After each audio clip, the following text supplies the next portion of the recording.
The nexus of drugs, organized crime, and terrorists. The U.S. says that drug cartels working from Latin America to West Africa to Europe are not just trafficking narcotics, they're also generating money, lots of money to finance terrorist groups. I want you to take a listen to what General Dagvin Anderson from the U.S. Africa Command told a congressional committee this week. The Spanish interdicted a shipment of cocaine that was 35 tons of cocaine. We believe that's about $1 billion of street value. We believe that's the largest interdiction in history. That came out of South America. It was transiting along the west coast of Africa. And so we're seeing more of that drug trafficking coming in, and the terrorist organizations are helping transit that. They're getting payments through that, and there's a symbiotic relationship that money then comes back to our hemisphere, to those drug cartels, but also helps provide fuel for those terrorists. Yeah, the timing is important here. The general's warning comes the same week that Nigerian drug enforcement authorities reported finding and shutting down the largest meth lab ever discovered in the country. Authorities also arrested 3 Mexicans in that bust, a development that seems to confirm U.S. claims about a growing nexus between Latin America and West African drug cartels. And to better understand what is happening on the ground, I want to pull in our correspondent now, Felix Chukwemah, who has been following this story very closely for us. Felix, so we've got the largest meth lab ever discovered in Nigeria. We know that when one meth lab is found, there are usually others. So how widespread are these operations right now? Do we know? Well, that remains to be seen because the announcement made by Nigeria's Drug Law Enforcement Agency talked about this specific operation we started on the 16th of May and ended on the 18th of May, about how the burst went into a forest in southwest Nigeria, Ogun State, very close to Lagos, the economic capital, for this raid on this crystal meth lab with over 2,000 tons of meth and precursor chemical agents seized. Now, it's not clear how widespread such operations are, but it's the scale and manner of these operations, which involved 3 Mexican nationals that were arrested on the ground as perhaps what they call the expertise in cooking this crystal meth right here on Nigerian soil. What does all of this tell us about how Nigeria's role is changing in the business of drug cartels? Well, Nigeria's role is quite a significant one because it has been, and many analysts will tell you that, the West African route with porous borders and countries like Nigeria being a transit route for drug trafficking in recent years. We even heard from the U.S. AFRICOM commander boss talking about experiencing a 6-fold increase in transnational drug trafficking within the West African route, linking Latin America and the European markets. So what Nigeria's drug agency is saying, enforcement agency is saying, is that they do not want this anymore. They are countering this, what they call the special operations that lasted about 48 hours simultaneously, and making sure that the drug traffickers and drug barons are not safe. 10 arrests were made in total. 3 Mexicans, about 7 Nigerian collaborators with alleged drug barons being, arrested, and also luxury estates in Lagos. So there's the meth lab in Ogun State, southwest Nigeria, and in Lagos, the alleged drug barons' houses being raided, passports of the Mexicans being confiscated, and stash houses also in luxury estates in Lagos also raided. So, Elisa, if you could connect the dots for us here, how significant are these claims linking drug trafficking to terrorism financing? They are quite significant because on the one hand, you have the U.S. AFRICOM boss talking about this symbiotic relationship between terror groups in West Africa and Mexican drug cartels, in order for these terror groups in the Sahel region in West Africa that have been causing problems in countries like Nigeria, funding their operations. Because a lot of Nigerians and analysts have been asking, how are these terrorists continuing to have guns and equipment to combat Nigeria's military? Well, then, there you have it. The U.S. African Command saying to say that there's a symbiotic relationship.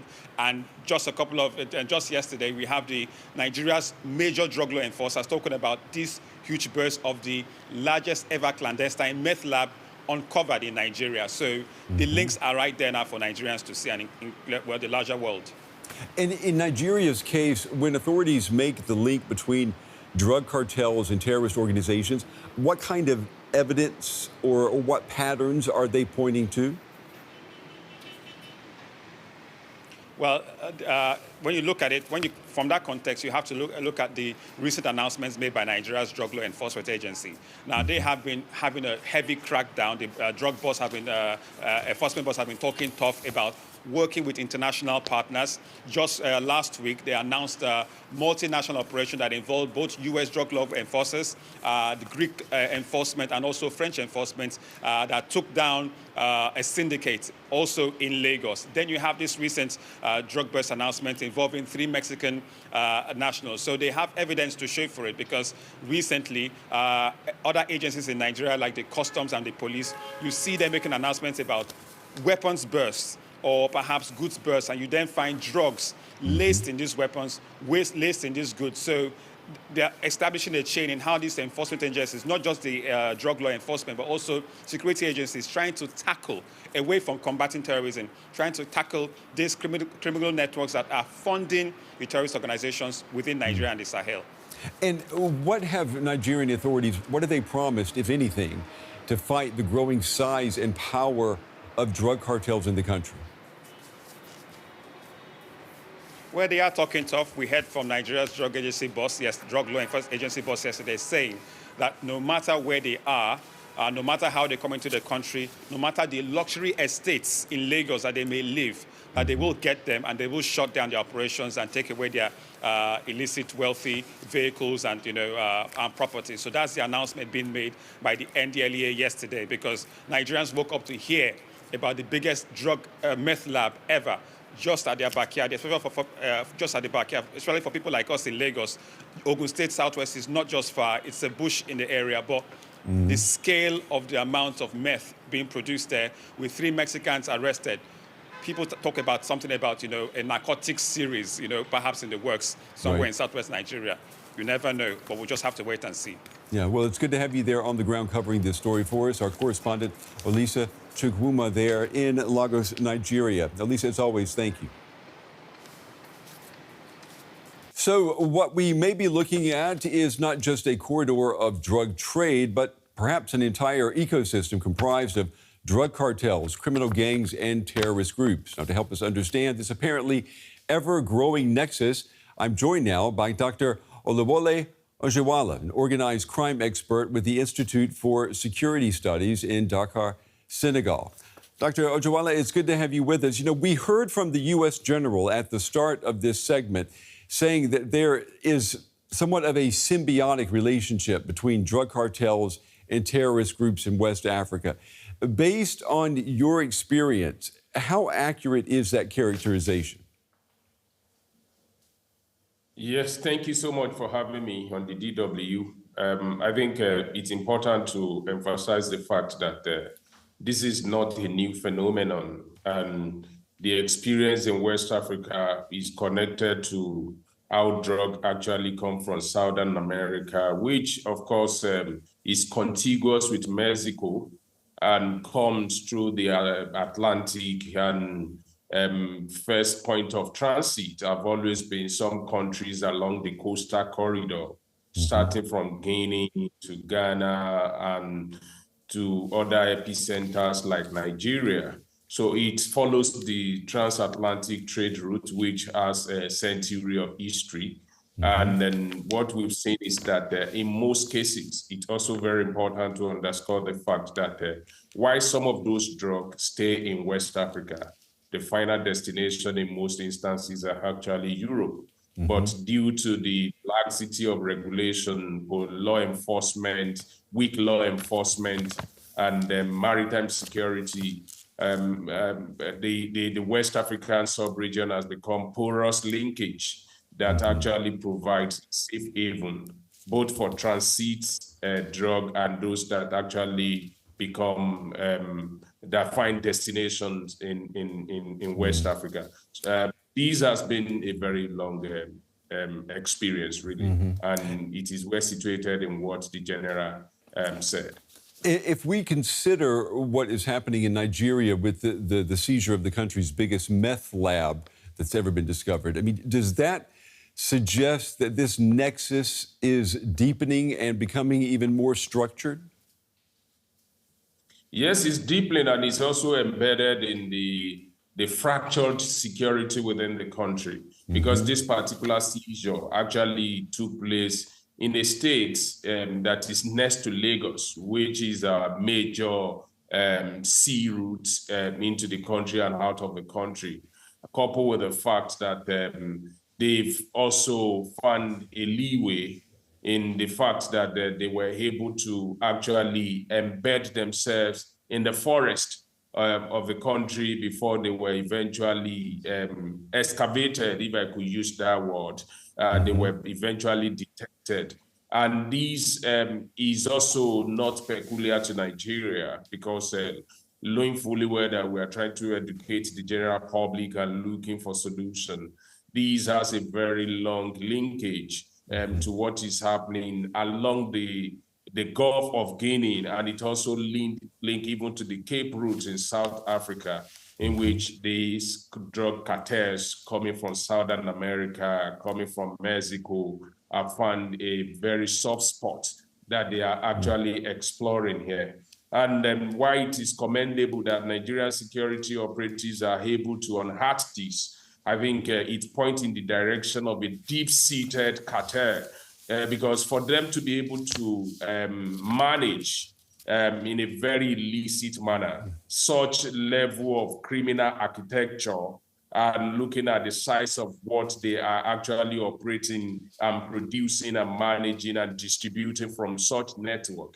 it shows that it's very important for even the security operative now to really beam their searchlight beyond this particular point that has been detected. The magnitude is humongous. The magnitude is unbelievable that could have been in operation in a state that actually is being described as the gateway state to the larger Nigeria, because like I mentioned in earlier intervention, that is the state that borders Lagos, which is the major sea route into Nigeria. And it's also been described as the gateway state to other parts of the country. So it goes to show that what gets into the hand of terrorist groups and the other criminal groups, and what even leaves the continent, this might also be serving as a gateway to that movement. Well, let me ask you, West Africa, it has traditionally been known as a major transit location for cocaine. With crystal meth now in the equation, what does this mean for the importance of West Africa for the drug trade? I mean, is it just making it even more important, exponentially so? Yes, I will agree with you. This points in the direction of the diversification of the criminal markets.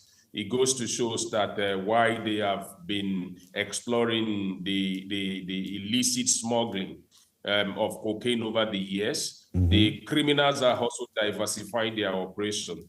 And that can also not be disconnected from the growing demands for various illicit materials, contrabands, drugs that are being consumed within the continent, the rise of criminal groups who have to be high on something to be able to carry out their heinous operations, coupled with the fact that, like I mentioned earlier, the porous security, maritime security, is probably serving as an enabler for this, and coupled with perhaps other socioeconomic realities like the unemployment and the growing globalization, because the criminal operation also follow the illicit route that legitimate business operations are also following, which is transatlantic in nature.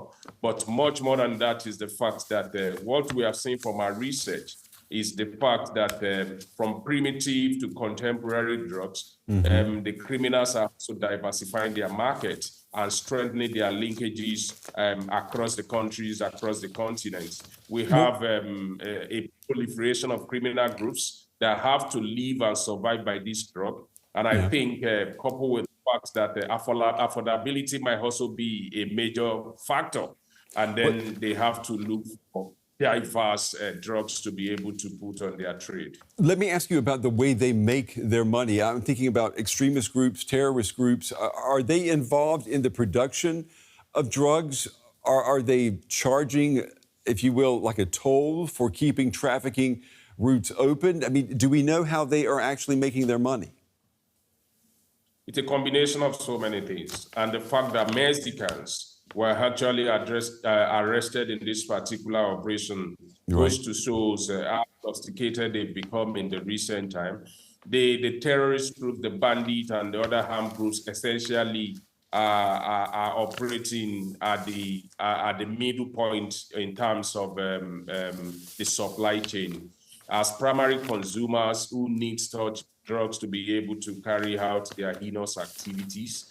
But much more than that is that in many instances, they also serve as a gateway in terms of gatekeepers who tax and also facilitate the logistics, because we are seeing a merging of violent and active criminal groups who essentially deploy the drug. But in areas of limited statehood, where the presence of government is probably absent or very limited, they also serve as the tax master in those places, allowing the free flow of the drugs to their final destinations in Northern Africa, in Middle East, and even in Europe as principal destinations. Because some of the carriers of this drug can't actually transit through certain corridors except they pay the due, the criminal tax in those places. So it's a combination of many things, but they are hardly involved in the production of such such contraband, such drugs, except for the local ones that are quite primitive in terms of production. But looking at what is being consumed and how they actually make use of those drugs, they are primary consumers and also gatekeepers to allow the free flow to other parts of the world, particularly in the Sahel. In the Sahel, as you were mentioning, I want to ask you before we run out of time here, what does all of this look like on the ground for local communities? I mean, from Nigeria to Mexico. I mean, what does the nexus of drugs and terrorists, what is it doing to the viability of a small town, for example?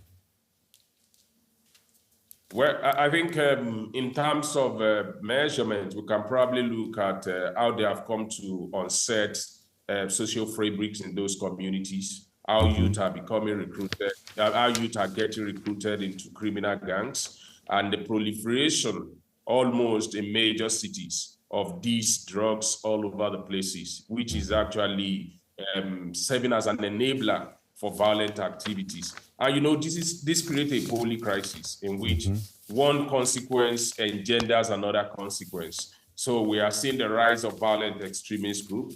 We are seeing the rise of various armed groups. And then on the final analysis, the local communities in those places bear the direct brunt of the activities, both of drugs and the violent activities that they actually enable in those communities. This impact is felt in social fabric, the breakdown of family life, the breakdown of businesses, and the complete obliteration of even basic economic activities in those communities. And then it creates a chain effect in terms of how communities become unstable or even deserted as a result of the merging of the violent criminal activities and illicit smuggling and trading of drugs in those places. Dr. Ojewale, unfortunately, we're out of time, but we appreciate you sharing your insights on this. It seems the more we know, the worse the situation looks. But despite that, we appreciate your time today. Thank you. Thank you so much for having me. So how worried are you about the nexus of drugs, organized crime, and terrorism? Let us know in the comments section. For all of us here in Berlin, we appreciate you joining us. We'll see you next time.